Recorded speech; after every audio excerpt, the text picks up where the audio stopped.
Ето, Ивелин Василев вече се занимава и с сервиза на BMW. Това е от голямо значение.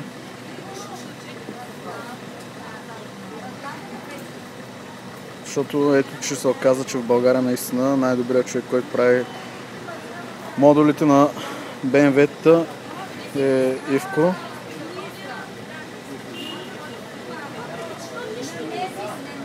BMW сервис вече никой не признат, освен DJ Bastard.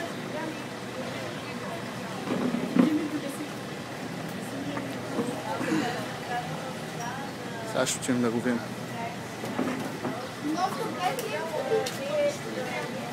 Е, така се бачка. Нали? Най-добрия. Айде да видим дилъра на BMW, кой иска от мен, а? 400-ния модул. Няма вече никой. Само Ивко. Никой не може да се справи с проблема на BMW-тата. Снимай тук. Виж колко бакук.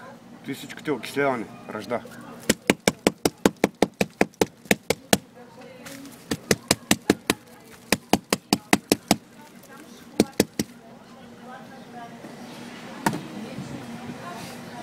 Колко окисляване там.